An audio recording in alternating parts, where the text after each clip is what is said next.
రామ్ గోపాల్ వర్మ దర్శకత్వంలో జేడి చక్రవర్తి, మనోజ్ బాజ్పేయి కీలక పాత్రలో నటించిన చిత్రం 'సత్య'.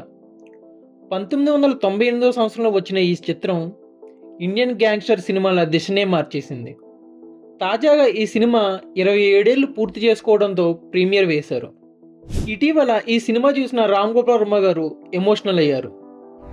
తనకు తెలియకుండానే కన్నీళ్లు వచ్చాయని తన ఎక్స్ అకౌంట్లో పోస్ట్ చేశారు. 27 ఏళ్ల తర్వాత మొదటిసారి తాను 'సత్య' సినిమా చూశానని, తనకు తెలియకుండానే కన్నీళ్లు వచ్చాయని, ఎందుకంటే కేవలం అది సినిమా కోసం కాదని, ఆ చిత్రం తర్వాత జరిగిన పరిణామాలు గుర్తొచ్చాయని చెప్పారు. తనకు సినిమాలు ఇచ్చిన విజయంతో అహంకారం పెరిగి కళ్ళు నెత్తికెక్కాయని, 'సత్య' సినిమా గొప్పతనం దాన్ని మరోసారి చూసే వరకు అర్థం కాలేదని, 'రంగీలా సత్య' లాంటి చిత్రాలు ఇచ్చిన వెలుగులో తన కళ్ళు మూసుకుపోయాయని, దీంతో తన ఇష్టం వచ్చినట్లు సినిమాలు తీశానని, తనకున్న అతి తెలివితేటలతో కథా కథనాలపై దృష్టి పెట్టకుండా అర్థం పర్థం లేని సినిమాలు తీశానని చెప్పారు.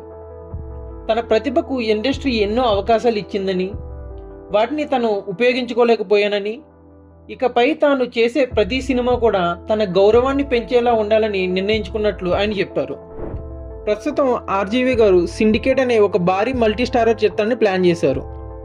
70వ దశకంలో వీధి రౌడీల గ్యాంగ్స్ నుంచి మొదలుకొని ఐసిస్ వరకు ఎన్నో రకాల సంఘ వ్యతిరేక శక్తులను భారత్ చూసిందని, కానీ గత 15 ఏళ్లలో చెప్పుకోదగ్గ కొత్త గ్రూప్స్ ఏవి రాలేదని, ఒకవేళ భవిష్యత్తులో కొత్త తరహా సంఘ వ్యతిరేక శక్తులు పుట్టుకొస్తే ఎలా ఉంటుందో 'సిండికేట్లో' చూపించబోతున్నా అన్నారు వర్మ గారు. Only man can be the most terrifying animal అనే ఒక ట్యాగ్ లైన్ కూడా జోడించారు. ఇలా 'సిండికేట్'ని ప్రకటించారో లేదో నెట్టింట రూమర్లు మొదలయ్యాయి. తెలుగు నుంచి విక్టరీ వెంకటేష్ గారు, హిందీ నుంచి అమితాబ్ బచ్చన్, మలయాళం నుంచి ఫహద్ ఫాజిల్ను సెలెక్ట్ చేస్తున్నట్టు వార్తలు వచ్చాయి. మనోజ్ బాజ్పేయి, అనురాగ్ కశ్యప్ కూడా ఈ మూవీలో భాగం కానున్నాడని ప్రచారం కూడా జరిగింది. తాజాగా ఈ అన్ని రూమర్లపై వర్మ గారు స్పందించారు. 'సిండికేట్' సినిమాలో భాగం కాబోయే నటీనటుల గురించి వస్తున్న ప్రచారం అంతా ఫేక్ అని, సమయం వచ్చినప్పుడు తానే అన్ని విషయాలు వివరిస్తానని ట్వీట్ చేశారు.